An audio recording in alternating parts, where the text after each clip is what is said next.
Hello and welcome to English 416C, late 20th century American independent film. I'll be your instructor, Dr. Sam Lackey. Many of you already know me from 451 or other previous classes, so that's good. You probably have some idea of what to expect.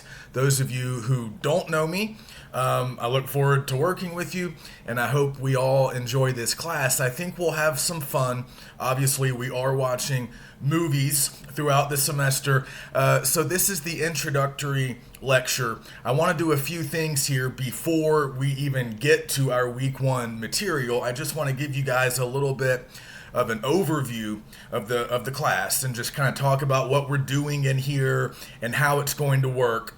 So I'll try to be brief with that. And the syllabus is available in the week one module. I've made an announcement in the modules. Everything's not entirely finished yet. I'm still working on some stuff, but the syllabus is available and these lectures are available, so we can go ahead and get started. So I'll provide an overview, and then I just want to provide a little bit of an introduction to independent movies. Just what does that term mean? Why is it important? And how are we going to define the term? I think one of the fun things about this class is the notion of independent cinema has kind of shifted and changed a little bit. Our definitions have changed a little bit. So it's going to be a fluid concept. We don't need to have a lot of hard and fast rules, but there are a few rules that we can keep in mind, some basic parameters that I'll try to lay out today. I'll talk a little bit about our first reading assignment, the first chapter from John Pearson's book, which is our only required text in this class. So hopefully you guys have the book. If you don't yet, it's not a big deal. I do want you to read two chapters this week. The sort of introductory chapter and the chapter on Stranger Than Paradise, because of course that is our first film. I'm not talking about the film here yet. I'm actually going to do two separate lectures here in week one. That will not be the norm, but in week one, I'm going to have this introductory lecture at the beginning of the week, and then we're going to do our regular week one lecture a little bit later. I'll probably post it on Wednesday or Thursday, and that's where I'll talk about Jim Jarmusch and Stranger Than Paradise. So typically, we'll only have one weekly lecture. I might break it up into parts, but starting next week, we'll always just have that weekly lecture, and it will be posted first thing on Monday, Monday morning, along with that week's module. So, that's how I like to do things on a week-to-week basis. Typically, and again, this week's a little bit different, but typically everything will be published and available for you Monday morning, the beginning of the week. And then if we have anything due that week, discussion posts, other assignments, that stuff will be due at the end of the week. So that's how I like to do it in all my classes. The week begins Monday morning when I publish that week's module, and the week ends on Sunday night at 11:59 p.m., and that's when any work that we have that week will be due. And that's how we do it. I like to be consistent and simple with our schedule. So again, take a look at the syllabus. You can see a detailed class schedule. You can see what we're doing throughout the entire semester. If you want to look ahead or work ahead, if you have any questions, let me know. But I'll just talk a little bit about what we're going to do right now. So we're watching 14 films. That basically means one a week, starting this week, all the way up through week 14. And then in week 15, the final week of the semester, we're not watching anything. At that point, we're just working on final papers. So I just want to talk a little bit about the nature of this class, because I'm guessing many of us have not taken a film class before. Maybe you have. I know Dr. Webster does some film stuff, so I'm certainly not the first to teach film here at GBC, but for those of us who have not done a film class before, let me just say a few things. This is still an English class, so let's keep that in mind. The only thing that's really changing for us, and it's a big thing, admittedly, but the only thing that's changing is the nature of the texts that we are examining. So obviously in a traditional English class, we would be looking at written texts. We would be looking at literature. But in this class, we're analyzing film. But the basic procedures, the basic structure of the class is really no different than a typical English class. And the kind of work that we're doing is really not different from the work that you would do in a literature class. So the same kinds of assignments, the same kinds of discussion posts, it's basically the same stuff. We are still analyzing texts. It's just now we're analyzing movies. Those are our texts. So that's the other thing that I want to do here in the introductory lecture is kind of give you guys a quick glossary of film elements, kind of key elements that go into film. We're all familiar with literary elements. We've all worked with them before in previous classes. Things like plot, setting, characters. If we're looking at poetry, we're going to be looking at figurative language, stuff like imagery, symbolism. We're going to look at poetic form. I mean, you guys know what I'm talking about. We've all worked with those elements, before. Those are the building blocks of literary analysis. No matter what we're reading, whether it's a poem, a short story, or a novel, whatever, we're going to be able to talk about characters. We're going to be able to discuss imagery or, whatever. We can lean certain ways depending on what we're reading, but we have that sort of that body of elements, that group of common literary elements that we've learned, probably in high school or even before, and those are the basic building blocks of most literary analysis. So in a film class, again, the nature of the work is the same, but the vocabulary is going to change. Obviously, we're going to be adopting some slightly different elements. In many cases, they work. I mean, there's some crossover. Certain things that show up in literature will obviously show up in film as well. Plots, characters, setting, a lot of the stuff that we would see in fiction. A lot of the stuff that we would see in novels or short stories will certainly be in movies. But there's also a few unique elements that are unique to the cinema, a different medium, a different art form, obviously with a lot more emphasis on visuals.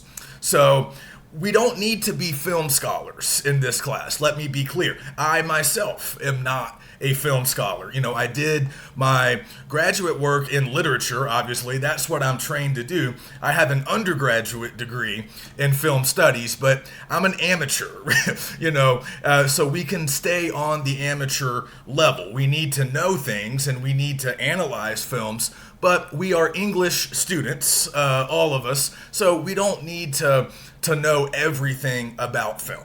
And in one semester, we're not going to be able to learn everything. So I'm going to give you kind of an abbreviated glossary, just the stuff that I think is most important. And again, we can lean on some of those common elements, some of those elements that are shared between literature and film. We're going to use some of those. But I also want you guys to get just a little acquainted with certain aspects of cinematography. Let's pay attention to camera movement. Let's pay attention to certain important figures, like let's think about directors. Let's think about screenwriters, actors, and even other things like lighting, editing. I just want to give us a vocabulary and a sort of group of elements that we can work with throughout the semester. And as long as we're comfortable with those elements, that's going to be good enough for us. We don't have to become experts. Like I said, we just need to learn a few things and get comfortable thinking a little bit more about visuals or sound or other kind of unique cinematic elements, just so we can do the kind of analytical work in this class that we need to do. So I'll get to that stuff a little bit later on. So the final thing I'll say before I kind of jump into my historical background, we'll talk a little bit about the first Pearson chapter and just kind of set the stage for what we're doing in here. But the final thing I want to say before that is about the movies. Okay, so like I said, we're watching 14 movies. The complete list can be found inside the syllabus. So please take a look at the syllabus. On page 1, I list all the movies under required material, and then you can look at the class schedule, also found in the syllabus, and you'll be able to see when we're watching what. Because again, we're watching a movie a week. That's pretty standard in a film class. Now, obviously, in a traditional old-timey film class like the ones I took in college, we would have movie screenings once a week where we would all get together, typically on an evening, like a Wednesday or a Thursday evening, and we would actually watch the movie that we were studying that week. And I used to love those. Unfortunately, this is not a live class, so we can't do it in person. But I have thought about it long and hard, and I think I would like to host weekly screenings. But of course, we're going to have to do it virtually. Which is going to be weird, and of course they're optional. I want to be clear about this.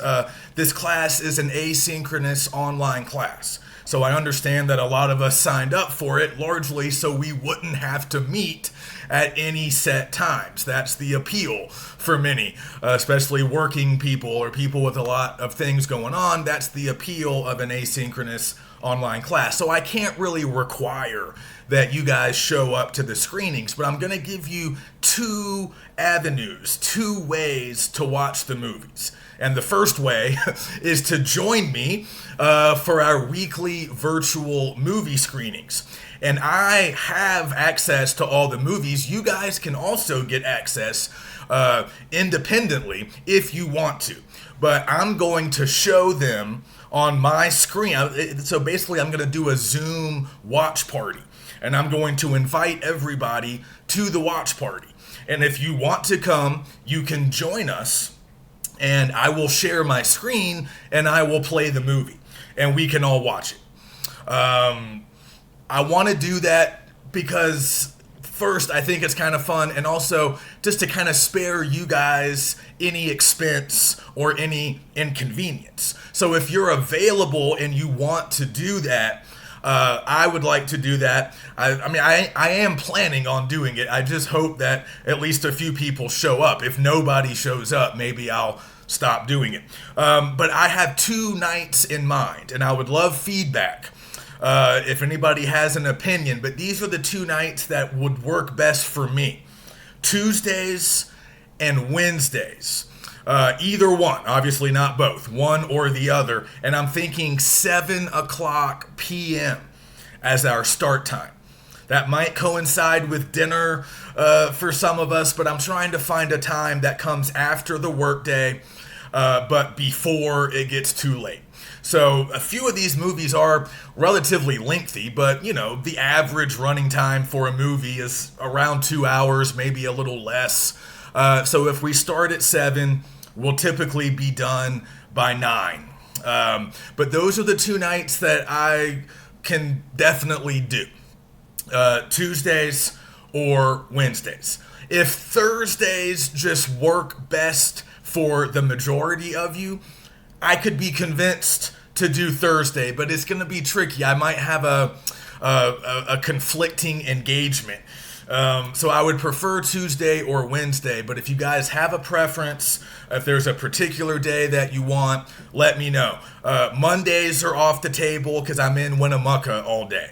And there's too much else going on. And Fridays, I didn't think anybody would want to do Fridays, but Friday is kind of a movie day, traditionally. You know, that's when new stuff hits the theater. If you guys want Friday, I'll do Friday. It's not like I have a whole lot going on, typically, on Fridays. I'm just usually relaxing at the end of the week. But that could be an option if that's what works for the majority. So just let me know, get in touch with me, email me if you have a preference when it comes to movie screenings. Now, if you don't want to show up to the movie screenings, if that doesn't sound interesting or good to you at all, you can watch the movies on your own. So one thing that I'm going to do, I haven't done it yet, but in the week 1 module, I'm going to tell you where you can find all of the movies that we're watching this semester, because they're all available in one of 2 places: YouTube or the Criterion Channel, which is a website that kind of specializes in kind of art films, foreign films, and of course a lot of independent cinema. So YouTube's easy enough. I know a lot of you probably already have maybe your own subscriptions or whatever. But even if you don't, you can go to YouTube and either rent or buy like 8 or 9 of our movies. So again, we're watching 14. Over half of them are available on YouTube. And it's up to you. If you want to buy them, that's fine. You can watch them anytime. That's a little more expensive, of course. But if you just want to rent, you can often rent these for just like $2.50 or $3.50. But then you have a limited window in which to watch. You might have like 2 days, so you need to make sure that you can watch the movie within the next 48 hours. But for those of you who are super busy, you have weird schedules, and you just don't want to be responsible for showing up to the screenings, just, figure it out for yourself. Go to YouTube and either rent or buy. And then in some cases, for the other like 4 or 5, we need to go to the Criterion Channel. So with the Criterion Channel, as far as I know, you'll have to sign up, and it will cost some money.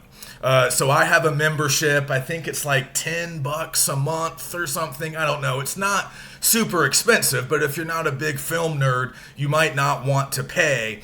But the other ones are available through the Criterion Channel. And once you have a membership, once you sign up, you can just watch them whenever, like everything's available to you on that website.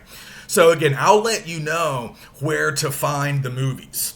And if you don't want to come to the screenings, just watch them on your own time, but try to keep up. Again, be aware of my schedule. I recommend saving my syllabus or downloading it, or you might just want to hang on to the class schedule and, cut the rest. Just be aware of our schedule so you can make sure that you're keeping up. Because let me tell you, I know it's quicker to watch a movie than it is to read a novel or, a lengthy short story or a collection of poems. But don't let the movies, back up. Don't wait, because it can be stressful when you have to watch 2 or 3 or 4 in the same week. Especially with what we're doing. We're commenting on these movies as we watch them. We're doing some heavy analytical lifting, so you don't want a backlog. Try to keep up, be aware of the schedule, but yeah, you can watch the movies on your own, or you can come to the weekly screenings, or you can do a little bit of both. So again, if you're looking to spend the least amount of money possible, just come to the screenings, and you can always watch the movies for free. If you're willing to spend a little bit of money on YouTube to rent or buy the majority of the films, but you don't want to mess with Criterion, fine. Just come to the screenings when we're watching the Criterion movies, and then you can watch all of the YouTube movies on your own. It's totally up to you. And if you have any questions about the screenings or about how to access the movies, just let me know. And again, if you have a preference about when we do the screenings, let me know. But I will say, if you pick a day, try to come at least some of the time, because I'm going to pick a day largely based on what you guys say. But then it would be kind of sad if I'm the only one at the screening. So just let me know what you want to do, and we'll go from there. But again, our first film is Stranger Than Paradise, directed by Jim Jarmusch, and let's try to watch it by the end of the week. Like I said, my lecture about the movie will be posted probably around the middle of the week, Wednesday, Thursday at the latest, and then we'll get on our normal schedule starting week 2, and I'll talk about our week 2 movie at the very beginning of the week. Okay, So if you have any questions, just get in touch with me. We have a small class here, so I should be able to get to know everybody. I should be able to have a pretty quick turnaround on emails. So let's talk, let's communicate. That's the best way to handle things, obviously, in an online class. Okay, so let's just do a little historical background now, and then I will end part 1 of the introductory lecture, and we'll come back, and part 2 will be all about those key film elements that I was mentioning earlier. So again, read that first chapter from Pearson called A Quick and Slanted Prehistory. Pearson is a very light, breezy read, I think you'll find. This book is not scholarly. It's kind of an insidery, sort of gossipy account, kind of a on-the-ground account of, independent cinema during the 80s. Well, I mean, he kind of starts in the 70s, but we're really focusing on the 80s and the 90s, and that's largely the ground that he's covering. So I thought you guys would enjoy the book. Like I said, it's not scholarship, Pearson's kind of fun. I'm not going to spend a ton of time going over the chapters because I think you guys can kind of handle them on your own. It's not like the kinds of reading that we would do in a lit class where I need to help you kind of break stuff down. Pearson's easy enough. And like I said, he's just kind of an insider. He's a film insider. He's not a scholar necessarily, but he's got an interesting perspective. He lived through this, so I think he's fun, but we're just going to use his book as a supplement. Like, it's not the featured attraction. The movies are. Pearson's just there to kind of give us a little bit more context. And I do like his first chapter. It's breezy. It's not comprehensive. It's not a painstaking historical account, but it gives us a nice kind of overview of how independent film really kind of got started, at least independent film in the way that we think of it. So he is useful for that. But I just wanted to go over a few things that he doesn't necessarily explain because, again, this book is not comprehensive. So I just want to give you guys some background, just give you a little bit more of a historical background so we understand exactly what Pearson's talking about at the beginning of the book. So the first thing I want to start with is the sort of 3 basic stages of film, because Pearson's talking a lot about distribution and exhibition, and that might be a little bit confusing to us. So in a typical film class, like in an intro to film class, we would always learn about the 3 stages of film. So again, we don't need to be experts. We don't need to linger a lot on the history or some of these basics, but we need to be familiar. We need to be conversant. So the 3 stages, just to keep it really simple, stage number 1 is production. That's the actual making of the film. Sometimes called, principal photography. That's when we're actually shooting the film. Now, we can also get a little more granular here, and within the production stage, we can also talk a little bit about pre-production, because that is kind of important. I don't think we are going to talk about it a whole lot, but before principal photography begins, you do have the pre-production aspect, where often the screenplay is getting written or revised, money is being secured, the producers are at work. It's kind of like pre-writing, if you guys remember the writing process, right? I always tell my 101 students, and I probably told a lot of you in previous classes as well, that there's always that initial stuff that you have to do before you start writing. Right? Before the drafting stage, you have to do pre-writing. That's like idea generation. That's the outline. That's, the organizational phase in a lot of ways. And that's kind of similar to what pre-production is with a film. Of course, the screenplay is being written, but ideas are being formulated. The nuts and bolts, the financing of the film is coming together. A shooting schedule is being arranged, right? locations are being scouted. It's all the preliminary stuff. So that stuff matters too, but we're not really going to talk about it. That's not really what we see as film goers. That's kind of all the initial stuff. That's pre-production. And then production is, again, the actual making of the movie. So then we move to the second stage, and that's distribution. Distribution.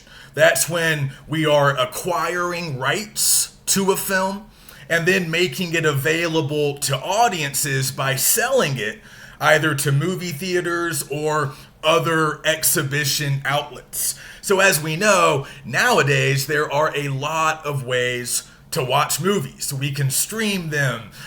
We have a million channels, a million platforms that we can use. But of course, Pearson in chapter 1 is taking us back to the 70s, taking us back to a time where you had to go to the movie theater in order to watch movies. That was pre-home video. And he talks a little bit about the rise of home video in the 80s. In the 80s, we saw, VHS cassette tapes becoming available in a widespread fashion. You could go to Blockbuster, you could go to other movie rental stores and get movies that way. But that was a big paradigm shift in the 80s. And we'll talk a little bit about that in the weeks to come because we're starting in the 80s with our first handful of films. But of course, for a long time, you were basically just selling to theaters. But distribution's really important. We're going to talk about distribution companies in some cases, and Pearson gets involved, as he tells us, Pearson himself gets involved in the distribution sort of world, right? That's kind of where he gets into the film business. So again, once the movie is made, the rights have to be acquired and some kind of sale needs to be made in order to get that movie to movie theaters or to other exhibition outlets. And then finally, the third stage is obviously exhibition, the actual showing of the film. How do we watch the film? Where do we go to watch the film? So again, for a long time, the business model was pretty simple because people went to movie theaters to watch films. So exhibition just meant the theaters showing the films. And again, Pearson's involved on that side a little bit too, because he works for movie theaters, some of these hole-in-the-wall repertory theaters in New York City. Some theaters like that still exist. There's not many of them left. And again, we'll talk about how much has changed. And now, as we know, our options when it comes to exhibition, our options have really expanded. We have a lot of ways to watch movies now, and a lot of people watch movies without ever leaving their house. But these basic stages remain the same. We still have the distribution process, and then we still have exhibition. It's just that exhibition is a lot more varied now than it was back in the 70s or the beginning of the 80s when Pearson is kind of starting his career. Okay, so hopefully that makes sense. And generally speaking, our definition for independent film is pretty simple. We're going to think of it as simply a film that is made outside of the major Hollywood studios. Okay, independent movies for us are made outside of that sort of studio structure.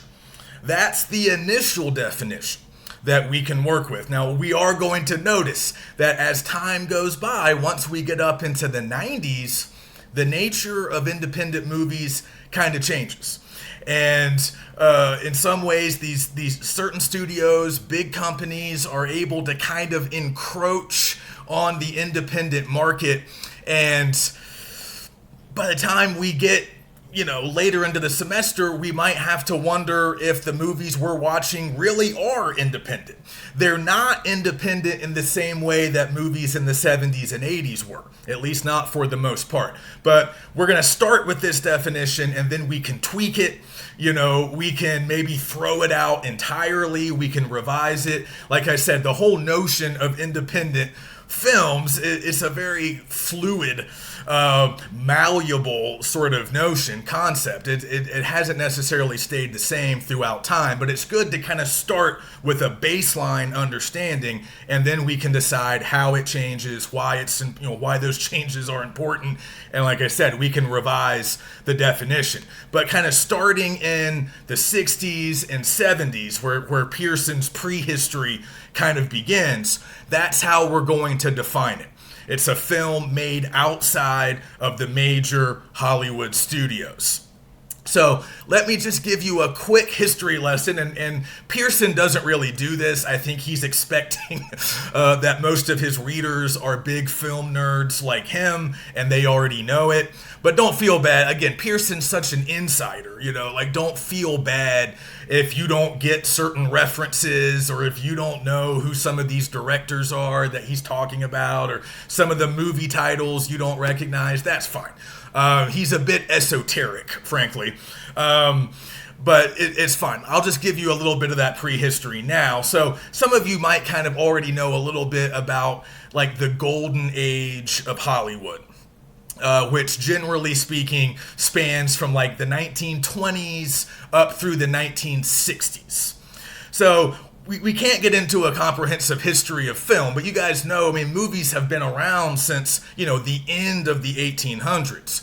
But in the early days, it's pretty primitive. The sort of initial movie-making mecca was really more on the East Coast, New York, New Jersey. Thomas Edison had his own movie studios back in the very early 1900s. But by the 1920s, the film industry had really completely moved out. The American film industry had moved to the West Coast, and with the advent of sound movies at the end of the 20s, we really have, the dawning of this golden age that's typically, again, thought of as lasting for about 40 years, from the 20s up through the 60s.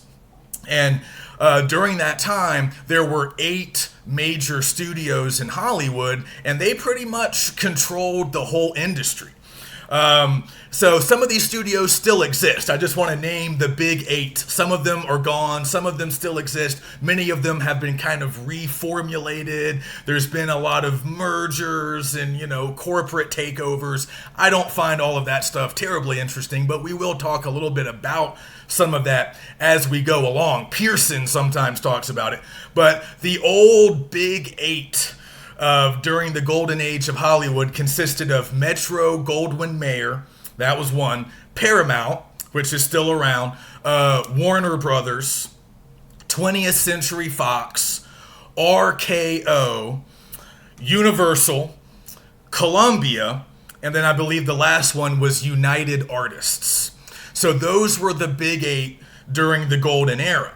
And during the golden age, these studios, they kind of did it all, right? They made most of their films on their own lots in Hollywood. They kept creative personnel and actors under long-term contracts. So usually you were under contract, whether you were an actor or a director, a cinematographer, maybe a screenwriter, you were often under contract with one of the big studios. So they dominated the market, and they largely did it through something called vertical integration. I'm not really going to test you on this, but it's good to know what it means, especially since we've just covered the 3 stages of film.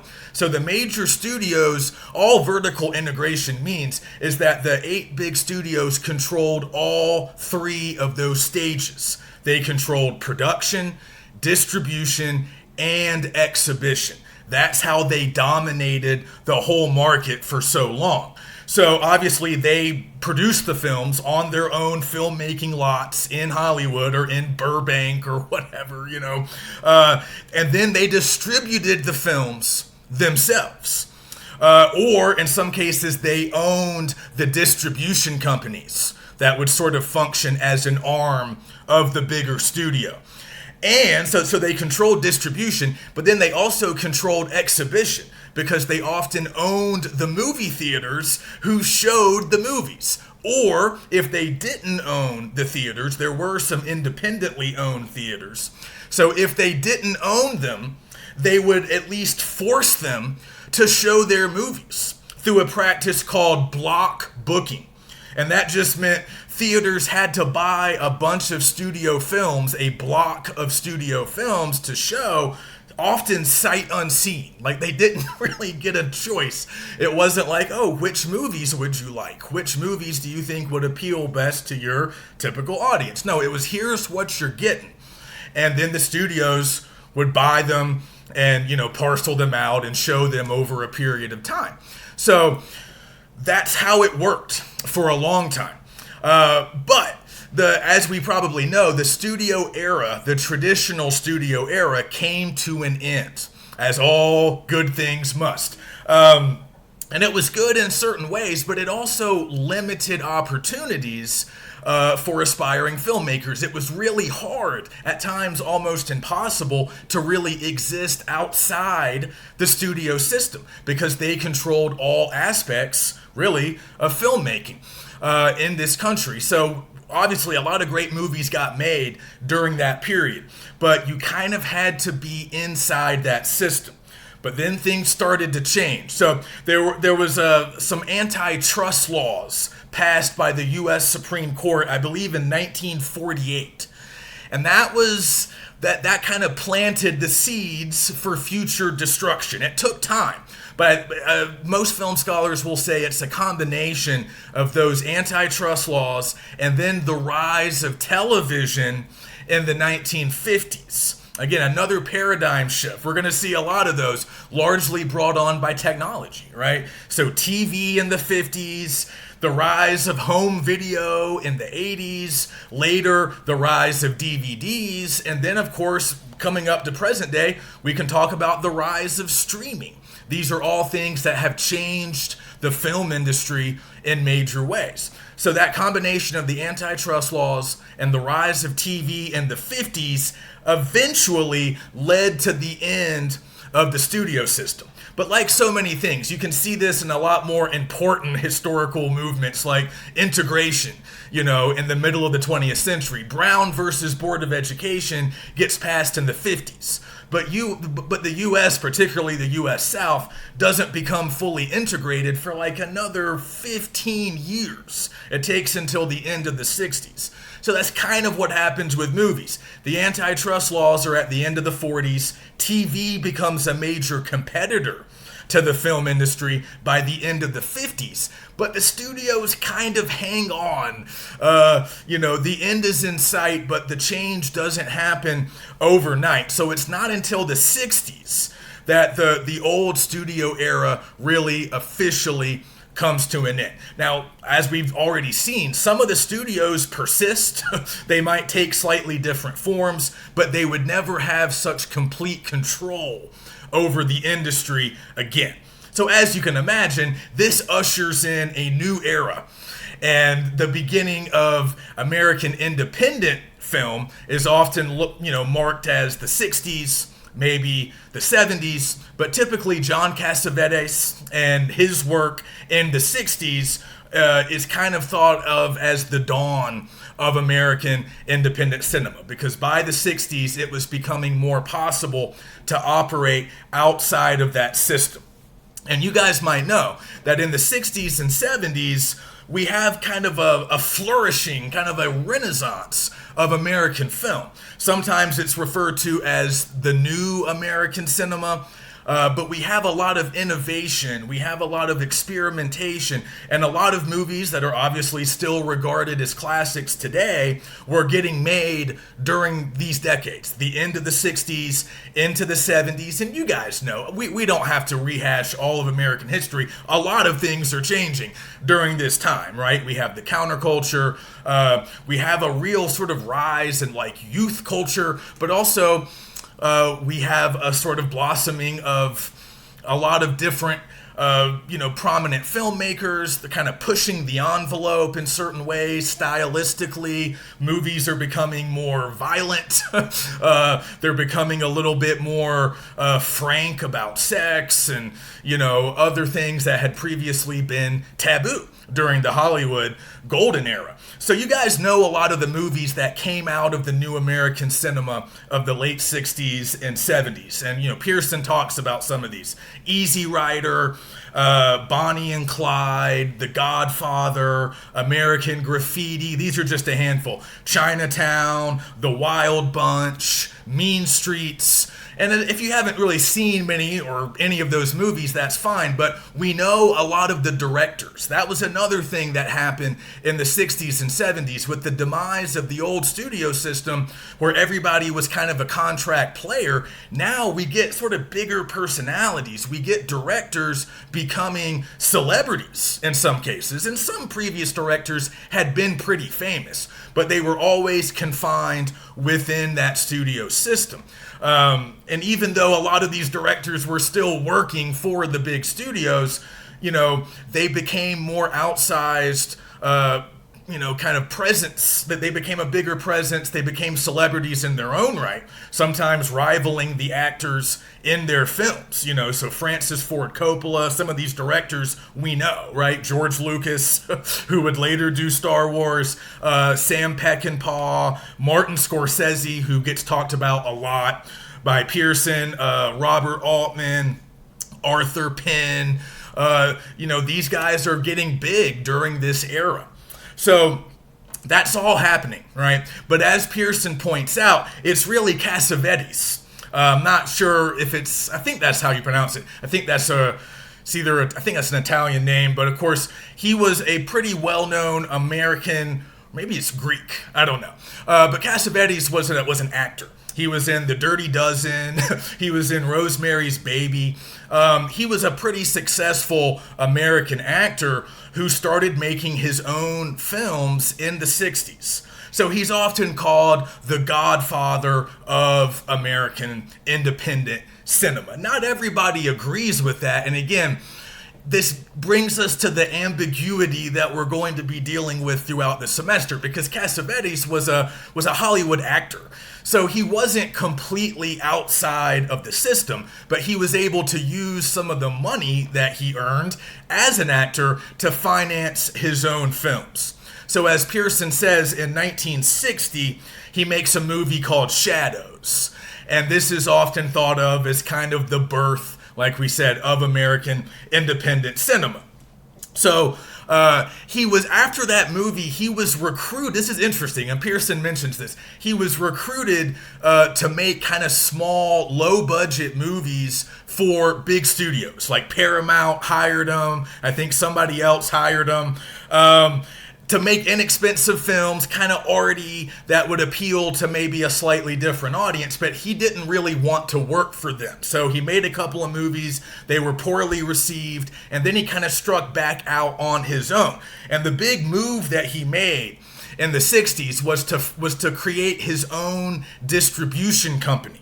And Pearson mentions this. He sets up his own distribution company in order to control, to own his own films and to control how they were released and exhibited, right? So he wanted a little bit of that vertical integration for himself, right? And that became kind of a business model that others would try to emulate. And at the very least, not everybody could do what Cassavetes did, because again, he was a well-compensated actor. But at the very least, he starts to give people an idea that, hey, we can do it outside the system.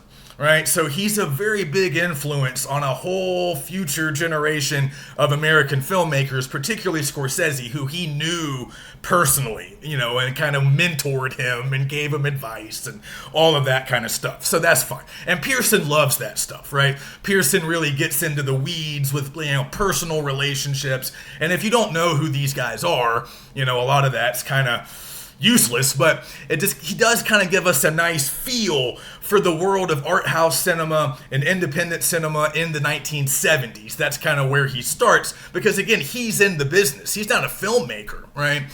He tells us that funny story about trying to be a documentary filmmaker, but just kind of sucking at it. So he decided, you know what, I'm going to do something else. So he starts out working at movie theaters, these small repertory movie theaters in New York City, where a lot of foreign films and independent films were exhibited. And then he ends up working for distribution companies later on. So he gives us this kind of fun portrait of the film world as it existed in New York during the 70s, as this kind of shift in filmmaking is occurring, right? But what's cool to me is you have he's a film school graduate. You have all these young, kids really fresh out of school, and they're kind of creating new business models in the wake of the big studio's demise.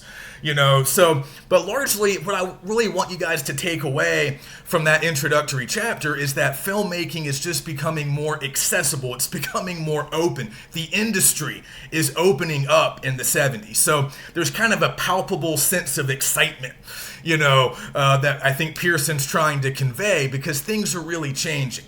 And now people are thinking, you know what, I can make movies. Or, I can get involved in the business. I can help to distribute or exhibit movies, the movies that we like, foreign movies, weird, offbeat, arty movies, stuff off the beaten path, stuff outside of Hollywood, outside of the big major studios. So this world of movies is rapidly changing. So he mentions a couple of other Johns beyond Cassavetes. He mentions John Sayles and John Waters, a couple of other directors that you might be familiar with. Sayles started out as a writer. He was, again, a Hollywood employee. He was a screenwriter for Hollywood films who eventually started making his own films in the 80s. And again, sort of inspired a lot of future filmmakers. Pearson, and I have to agree with him on this, he kind of makes the joke that a lot of people don't watch John Sayles' movies, which is true, but he's another sort of godfather, because much like Cassavetes, he was taking his Hollywood earnings and then using them to finance his own films, and then he was getting involved in the distribution and exhibition of his own films. So he's made some pretty good ones. I think Pearson mentions The Return of the Secaucus Seven. He did Lone Star back in the 90s with Matthew McConaughey. I thought about adding that movie. That was actually one of the final cuts when I was making my list. So Sayles is pretty important, but his movies are a little didactic, if you ask me. Lone Star is probably the best of the bunch, but he always has kind of a social issue that he's pursuing that can sometimes get a little, it's good, but it can sometimes kind of get in the way of entertainment value. And then you might know who John Waters is. He's a, kind of a funky guy. He did, Pink Flamingos, Hairspray, but he's another filmmaker in the 80s that was really, sort of operating on a shoestring budget, way outside the studio system. He was making his movies in Baltimore, and I think that's where Pearson's from too. So again, he likes that. But, Waters was financing his own movies using, amateur actors, local people in Baltimore, and they were, shot on micro budgets, but they started, to kind of gain a cult following. And then later, as so often is the case, Waters starts making bigger movies with bigger budgets, and he becomes a little bit more of a mainstream figure in some ways. So just a little background, that's kind of where we are, and that gets us up to 1984, which is when Jarmusch does Stranger Than Paradise. And Jarmusch, again, deeply influenced by the likes of Cassavetes, John Waters, John Sayles, and he's very much a part of this world. Jarmusch goes to New York at a pretty early age. He was an English major in college. We'll talk more about him later. He was a lit guy, that was his background. And he gets into the movie world, and he's really inspired by this DIY sort of ethic, this idea that you don't have to go to film school necessarily. You don't have to be working within the system to make movies, to express yourself. And he's kind of the first embodiment of that we're going to see this semester. Okay, so that's enough for part one. We'll come back in part two, and we'll talk about those key elements of film.